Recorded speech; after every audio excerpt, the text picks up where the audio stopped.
艾特大冤种来看2025最新恐怖片《猛鬼村》，为什么恶鬼抬棺要返回阳间？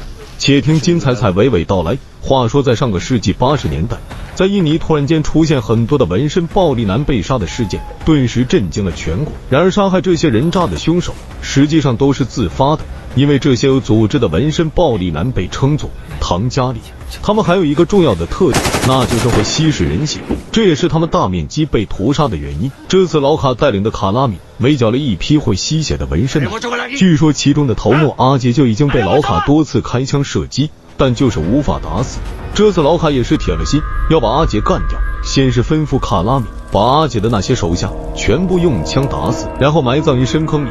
接着阿杰被老卡用刀把头颅斩下。10年以后，这场震惊全国的杀人风波早已平息。小乔和男友小帅从雅加达来到爷爷老卡所在的村子，他是回来参加妈妈的葬礼。据说小乔是因为私生子的缘故才被送到雅加达抚养长大，他觉得他的父亲秘密太多，外面的人都说他是个大坏蛋，可是在他的印象中，父亲可是很慈祥的。老卡对于孙女的到来并不是很认可，仿佛是有什么事情隐瞒的小乔。这时天空乌云滚滚，打着闪电，随后小乔祭拜了母亲。很快老卡就让小乔赶紧离开这里，一刻都不能多待，明确告诉小乔这里很不安全。但是小乔坚决要留下来住几天，老卡也是无语了，只好气呼呼的离开。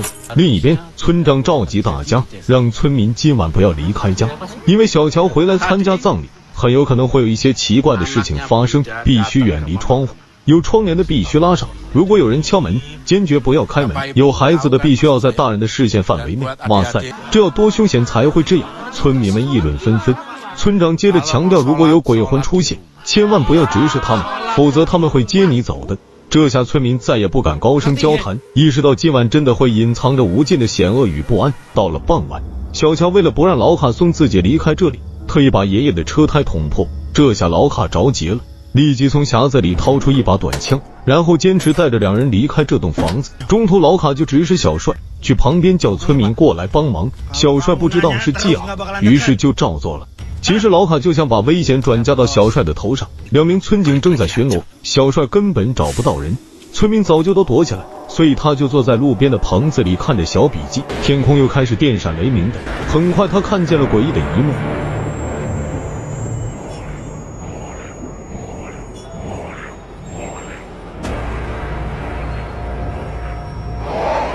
哎呀，简直太吓人了！2名村警也看见了，接着梅也看见了。这时所有的电都停了，很快抬棺的恶鬼停在他们的面前，先是把村警大胖带走了，吓得梅跑回家，然后让女儿小丽藏在衣柜里，千万不要出来。刚把小丽藏好，恶鬼就追了过来。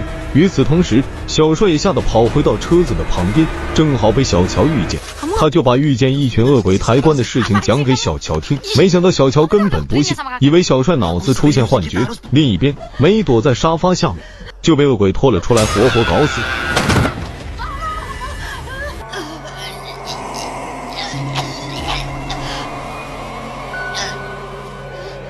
小丽躲在衣柜里，根本不敢发声。大家注意看，这群恶鬼专门是要把那些跟他们对视过的人搞死才会离开。与此同时，小帅突然被无形之手吊起，还好老卡及时赶到，对着他旁边的空气就是一枪。那个隐形的恶鬼放开了小帅，随后老卡和他们俩跑进了林子里。今晚老卡必须要把小乔带离这个村子，因为只要小乔还在这个村子里，对他以及对村民来讲都是危险的。然而小乔就是想知道发生了什么，可老卡呢就是不讲。这时空气中传来异响，只见老卡掏出一个照妖镜，然后边走边看，还没走几步，小帅就被无形的手拖走。小乔死死拽住不放，就呼叫老卡来帮忙。可是老卡不为所动，继续拿着照妖镜在那里观察。老卡知道隐形的恶鬼就在附近游荡，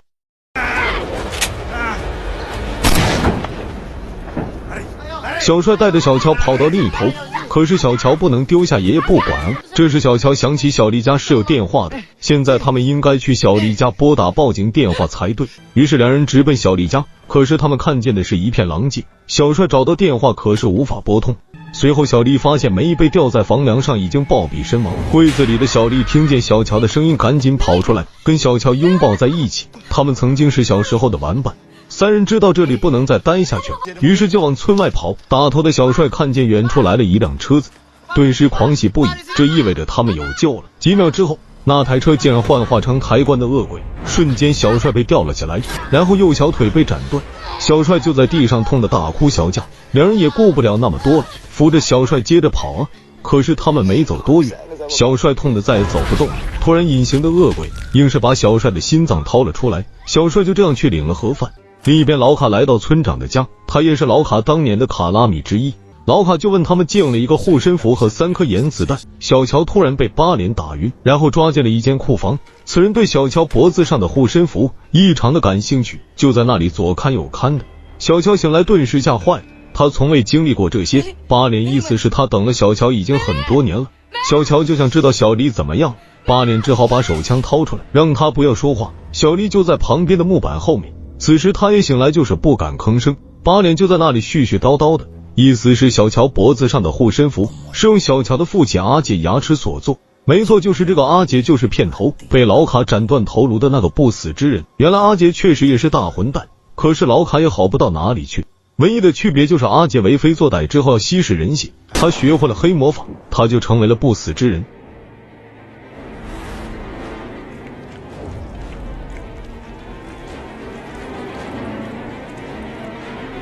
后来老卡为了让阿杰不能复活，就把阿杰的头颅砍断，暂时把头颅和躯干分开收藏，目的就在等一个合适的机会，彻底让阿杰永远不能复活。但是这个机会随着小乔踏进这个村子悄然而至，那些恶鬼就会从地下爬出来，接着把阿杰的躯干抬出来，凡是看到他们的人都要死。另一边老卡走后，村长把房门关闭，过了一小会又听见有人敲门，村长就以为是老卡折返了，就把门打开一看，外面空空如也。转眼间村长的老婆就看见那些抬棺的恶鬼走来，瞬间村长的老婆被吊了起来。村长赶紧找到短枪，打完了剩下的几颗盐子弹，瞬间恶鬼扑了过来，把村长从中间一分为二。他就这样去领盒饭了。画面回到仓库，巴脸还在那里絮叨着，今晚老卡会让阿杰再次复活，然后会让小乔用刀杀死自己的父亲，那样阿杰就永远不能复生了。当年老卡制作了护身符就是不给他，逼得他把自己的一只眼睛挖瞎，以免自己能够看见那些抬棺的恶鬼，所以巴脸恨死了老卡。小乔听完后心里也是愤恨不已，决定破坏老卡的计划。虽然阿杰是个恶魔，但他毕竟是自己父亲，然而巴脸的目的就是要把小乔杀了，这样就能报复老卡了。于是就把枪拿了出来，小乔毕竟是年轻人，手脚快，一脚踢飞了巴脸手上的枪，子弹就打偏了。由于巴脸的眼睛不好使，暂时就没看见躺在地上的小乔，反倒是四处寻找起来。小乔暂时没了性命之忧，而老卡听见枪声立即找到这里，双方就是一阵的厮打，最后巴脸被老卡打的满脸都是血，无法动弹。随后老卡带走了小乔，走之前还把地上的护身符捡起。随后小李跑了出来，他听见这些人的对话，觉得事态严重。随后小乔和爷爷回到别墅，两人就在那大吵一架，不过说1000到1万。老卡要表明的是，无论他怎么做恶人，最后的目的就是为了保护自己的孙女小乔。随后老卡把阿姐的躯干从后院的仓库里找出来，小乔在院子里被那些恶鬼缠住，接着阿姐的鬼魂似乎要掐死小乔，而小乔就尝试着让父亲的鬼魂记起以前的往事。另一边老卡又回到屋内，把藏在箱子里的阿杰头颅拿出来，然后把头和躯干接在一起，然后把护身符放入阿杰的头颅中。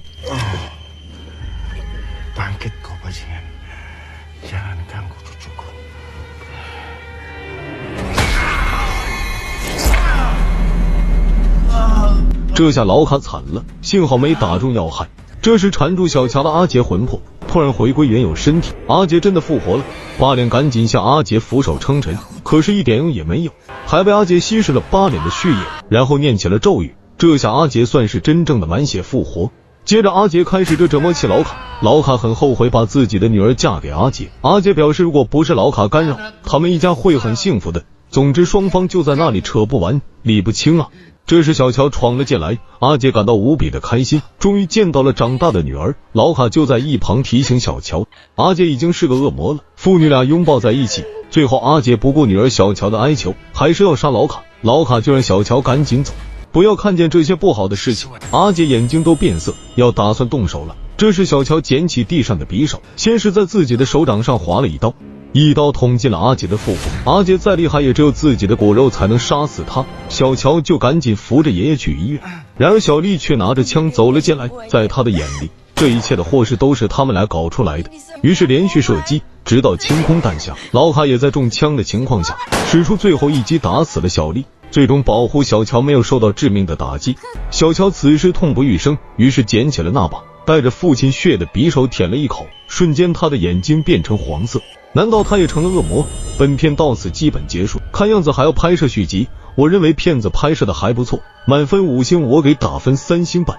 恐怖氛围的营造非常不错，恶鬼抬棺的场景让人眼前一亮，虽然出场那几秒有点抄袭感觉，但是后面就非常在线，突出了本片特有风格，这是本片最大的亮点。小伙伴们有空可以看看原片。好了，谢谢大家的捧场。